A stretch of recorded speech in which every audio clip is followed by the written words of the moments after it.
Students, then let's start subject Hindi chapter 9 बापू का पत्र। बराबर। हम बापू किसे कहते हैं सबको पता है ना सबको। चलो मैं दिखाती हूँ हम बापू किसे कहते हैं। तो ये है हमारे कौन से बापू, बोलो, गांधी बापू। तो ये जो है गांधी बापू ने पत्र लिखा है। तो आप सब जानते हो ना कि गांधी बापू का जन्म कब हुआ था, जानते हो कि नहीं जानते हो? अच्छा मैं बताती हूँ। तो गांधी बापू का जन्म 2 अक्टूबर 1869 में पोरबंदर में हुआ था और उनका डेथ 30 जनवरी 1948 में। तब उनकी साल थी, जब डेथ हुए थे तब उनकी साल थी एज 78 बराबर। और उनका डेथ हुआ था न्यू दिल्ली में। उनको जो समाधि दी गई है उसका नाम है, समाधि कहाँ दी गई उनको, राजघाट पे। बराबर। गांधी बापू की समाधि कहाँ पे, दिल्ली में राजघाट में। ओके। तो हम लेसन पढ़ते हैं बापू का पत्र। तो पत्र लेखन हिंदी साहित्य की प्रमुख विद्या है। पत्रों के द्वारा हम अपने मन की बात एकदम इजी से दूसरों तक बता सकते हैं। पत्र दूर बैठे व्यक्ति तक अपने विचार पहुंचाने का एक उपयोगी साधन है। अभी तो इंटरनेट का हो गया ज़माना, बराबर। व्हाट्सअप का आ गया, इंस्टाग्राम आ गया। तो अभी ये पहले जो पत्र होता था, जो पोस्ट ऑफिस में पोस्टमैन आकर हमें देता था, वह कम हो गया क्योंकि अभी नई नई टेक्नोलॉजी आई।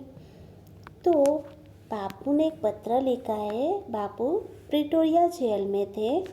25 मार्च को 1909 में प्रिय बेटे, उन्होंने अपने बेटे पे एक पत्र लिखा है। तो पत्र में ये लिखा है कि हर महीने एक पत्र लिखने और एक पत्र पाने का अधिकार मुझे मिला है। क्या हुआ कि गांधी बापू को कोई कारण से उनको पुलिस ने पकड़ लिया और उनको जेल में डाल दिया अंग्रेज़ों ने। तो उनको एक अधिकार मिला था, अधिकार यानी कि हक, जो एक महीने में, हर महीने में एक पत्र लिख सकते हैं और एक पत्र जो उनके बेटों ने लिखा वो उसे मिल सकता है, वो अधिकार उन्हें मिला है। मेरे बारे में तुम जरा भी चिंता मत करना, गांधी बापू अपने बेटे को कहते हैं पत्र में कि मेरे बारे में तुम जरा भी फिक्र, चिंता यानी टेंशन मत लेना। मैं पूर्ण रूप से स्वस्थ हूँ, यानी कि मैं पूरी तरह से हेल्दी हूँ।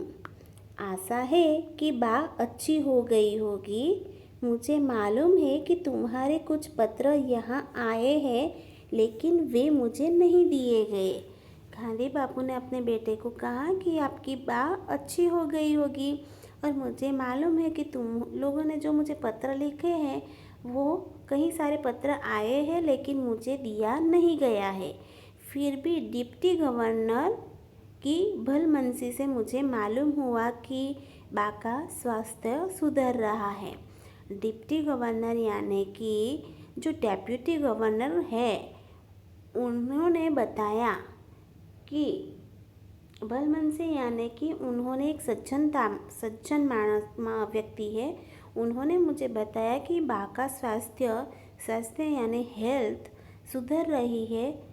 मैं अब कुछ तुम्हारे बारे में कहना चाहूँगा। तुम कैसे हो? मैं यह जानता हूँ कि तुम्हें अपनी शिक्षा से असंतोष है। शिक्षा यानी एजुकेशन, असंतोष यानी कि पूरी तरह से आप अच्छी तरह से पढ़ नहीं रहे हो वह। तो यहाँ जेल में मैंने खूब पढ़ा है। इस पढ़ाई से मैंने समझा कि केवल अक्षर ज्ञान होना ही सच्ची शिक्षा नहीं होती है। सिर्फ हमारे अक्षर अच्छे आए, राइटिंग अच्छी हो, वो शिक्षा सही नहीं कही जाती। सच्ची शिक्षा तो चरित्र निर्माण और कर्तव्य का बोध है। हम कैसे करते हैं वो हमारा चरित्र निर्माण बताता है, और कर्तव्य यानी कि हमारी जो फर्जें आती है, हम क्या करते हैं उनका बोध दर्शाती है।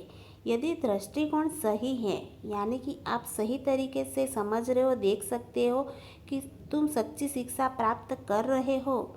आजकल तुम्हें अपनी बीमार माँ की सेवा का अवसर मिला है, बराबर। क्या कहते हैं गांधी बापू कि आजकल तुम्हें अपनी जो बीमार माँ है उनकी सेवा का अवसर यानी कि मौका मिला है हुआ है। रामदास और देवदास को भी तुम संभाल रहे हो। उनके जो भाई है छोटे, उसके बारे में कहते हैं कि रामदास और देवदास को भी तुम संभाल रहे हो। आमोद प्रमोद एक निश्चित आयु तक ही शोभा देते हैं, बराबर। आमोद प्रमोद यानी कि मनोरंजन। तो एक निश्चित आयु यानी एज, जो एज है वहाँ तक ही ये शोभा देती है। 12 वर्ष की उम्र के बाद बच्चों को जिम्मेदारी और कर्तव्य का भान होना चाहिए। क्या कहते हैं गांधी बापू कि 12 साल के यानी कि 12 इयर्स के हो गए तो उनके ऊपर सारी जिम्मेदारी यानी कि घर का जो भी है छोटा बड़ा का सब काम करना है, और कर्तव्य यानी कि हमारी फर्ज क्या है उसका भान होना चाहिए। उन्हें अपने आचार और विचार में सत्य और अहिंसा के प्रयोग की चेष्टा करनी चाहिए।